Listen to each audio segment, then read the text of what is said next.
Hi guys, welcome back to the Daily Dreamer. Thanks so much for coming and hanging out with me for a dream or two. All right guys, so I had a lot of dreams last night. It's really interesting because when you have as many dreams as I do, I'm very fortunate. It's very difficult to decipher which one you're going to meditate upon. Sometimes it just comes to you. Well, the dream that popped up in my meditation, the one to focus on, was a rather interesting one. So I'm just going to get to it. All right, so I wake up, come to, and there is a female person who I dealt with on this realm. She was not a very happy person in this realm. In fact, she was a person that dealt with a lot of physical ailments. Her health was never well. She was one of those people that you would consider a hypochondriac, if you will. But that hypochondriac mentality caused her a lot of undue illnesses. Nonetheless, she is here in my dream. Not sure why she wanted to connect with me, but maybe it was because it was easier to reach someone in the physical realm. She handed me a piece of paper, and I looked down, and there are like scribbles. They're like a list of things. And I didn't quite understand it. And then when I looked at her, the thought was conveyed that there's a ceremony going to be taking place. She has two females that are next to her. They are like teenage girls. They have their list. They are running around. They're trying to get things ready for this ceremony that we are to have. And they're conveying to me what her wishes are. Okay, because I could not understand what was on my paper. Because it was just literally like scribbles. And then, anyways, I couldn't hear them. And I said, what? And they would say it again, and I couldn't hear them.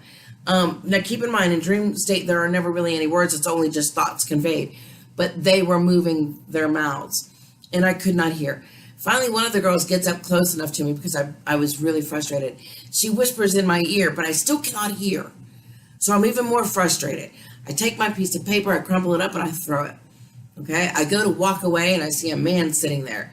And so I sit down next to him. Don't know who he is, but he's got his piece of paper. And he's just shaking his head.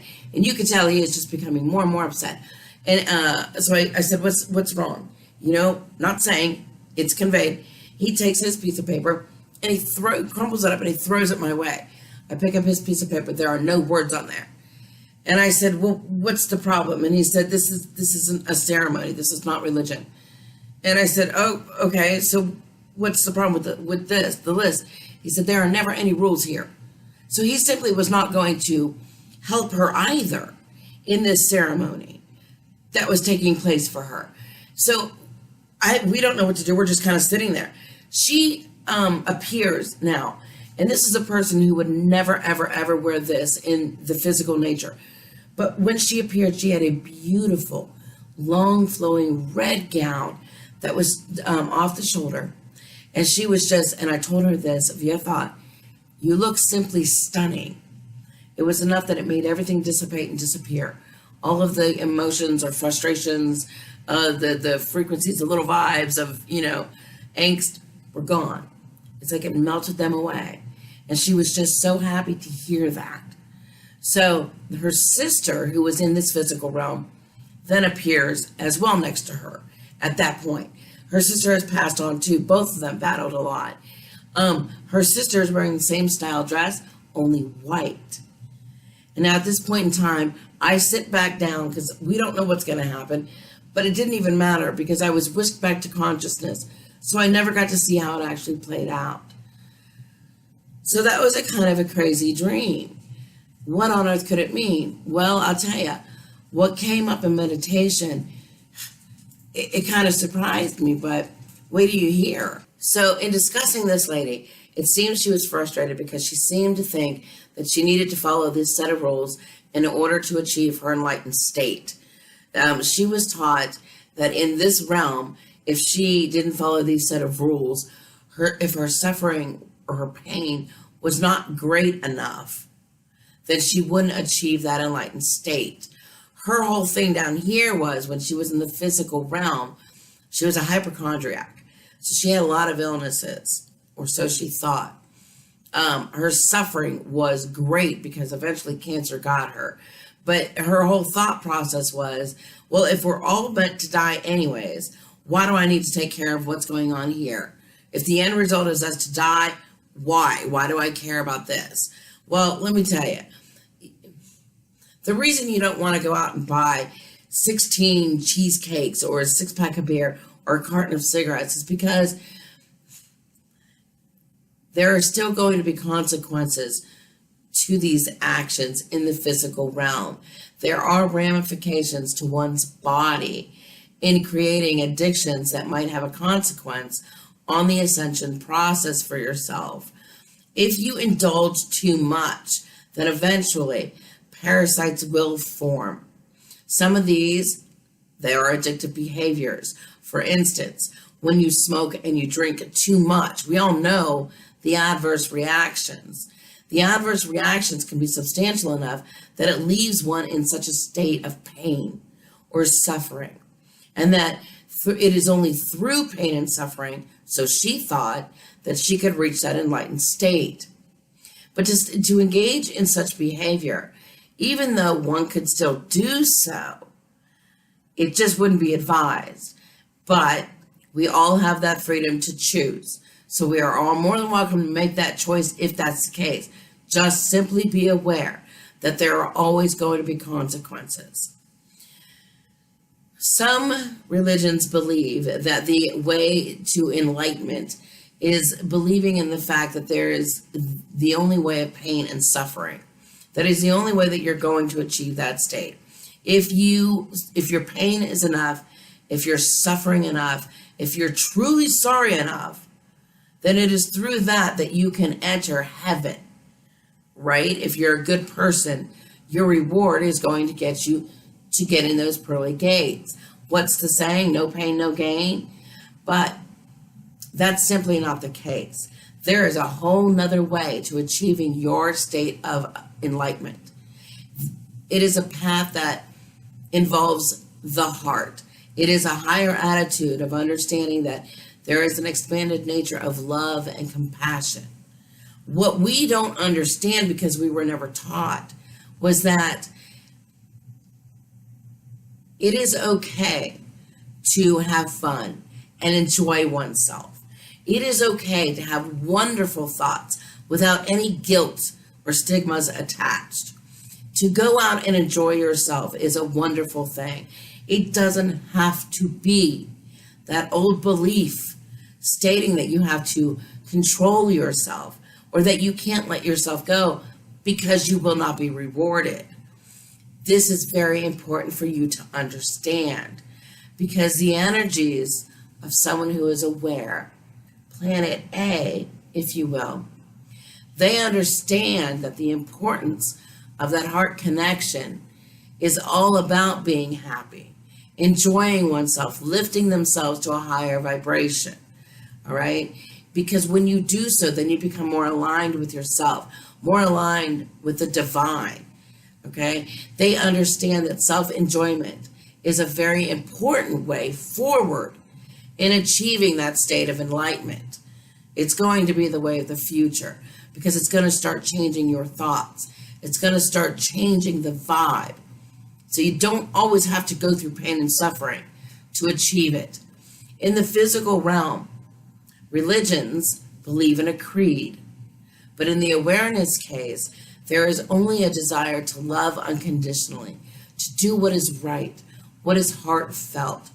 Yes, both in the awareness state and in religions, they both disregard the physical realm, all right? They understand that. Some religions believe that God is going to come back and he's going to judge, and some of the people are going to get to go to heaven, planet A, that we discussed yesterday. Some will go to planet B, hell, right? Okay. The difference here is that there is no hell in awareness, okay? It's not that. We just simply call it planet B, the physical realm that has no connection to spirit.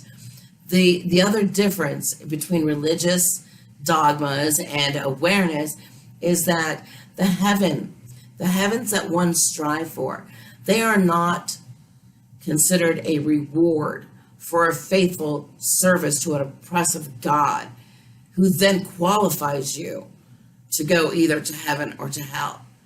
Awareness is an understanding that heaven is more of a place for those who have worked over many, many lifetimes to achieve a higher state of consciousness in this physical reality.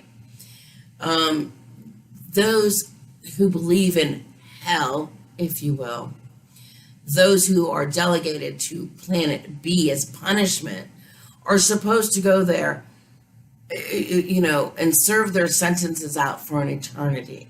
That's not the case when you choose awareness. In the case of choosing awareness, there is an understanding that those who go to planet B, they're not there for an eternity. They were going to simply return to a point similar to what is now being experienced.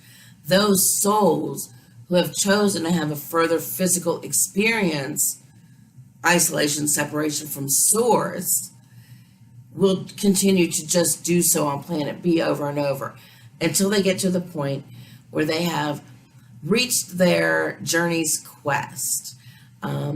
They will have achieved their own personal advancement on a higher level where they wake up, if you will.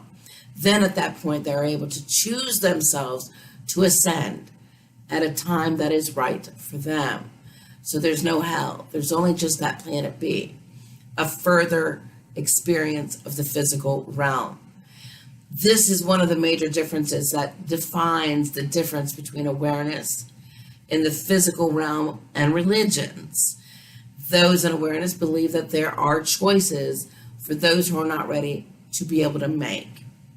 All one really needs to do is understand that at this time, the more and more that you work with yourself here in preparation will determine how quickly you will go through the portal of ascension and reach those higher levels of consciousness that is going to mark the new world, the new planet, a new life.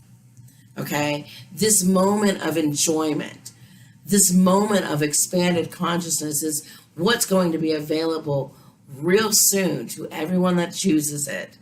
And it's going to be on a permanent basis. And that's wonderful.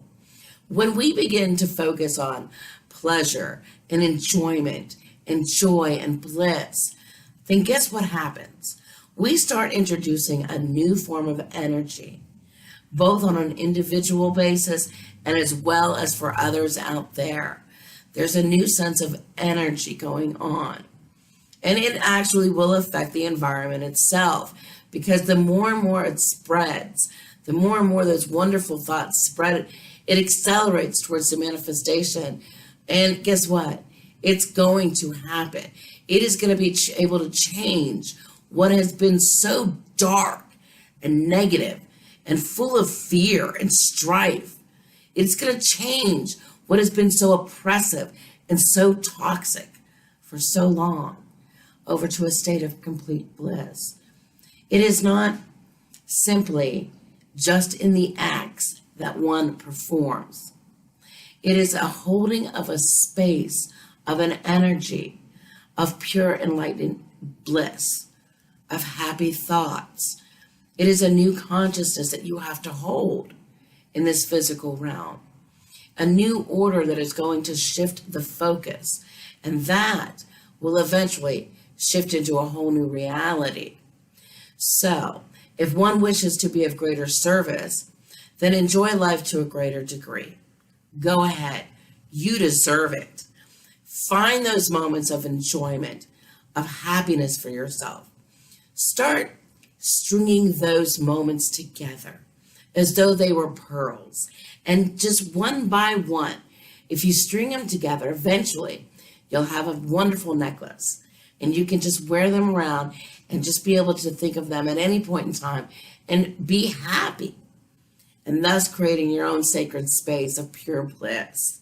Some that move forward in ascension, they're going to be able to take that into both realms, as long as they're able to hold that higher level of consciousness. Some will choose to do so, but then not have a strong enough strand, if you will, and they'll end up coming back down to the lower density. So you got to keep in mind, you got to be able to be strong here to be able to be strong out there. Keep in mind how you can always be of service to yourself, because it is to you that you deserve it and you owe it to yourself. Then you'll be able to help others move on in their journeys. No matter if it's just simply listening to them, picking them up when they need some love, or just be there for them when no one else will. You'll be able to be the one to do that. Remember, always be kind to one another and love them all unconditionally. For it is through you that others are going to look for when you're the one dancing in this universe, in this physical realm, while they're struggling with their grief and their fear and their worry that plagues them. They're going to be looking at you like, what is going on? And you'll be able to help them. Don't forget that no matter what world you are in or what world you choose, take 5 minutes for yourselves, folks, because your cup will overflow. And sometimes cleaning out some of those toxic nature of things down here can be a very enlightening experience. Until next dream, folks, thanks so much for joining me for the Daily Dream. Many blessings.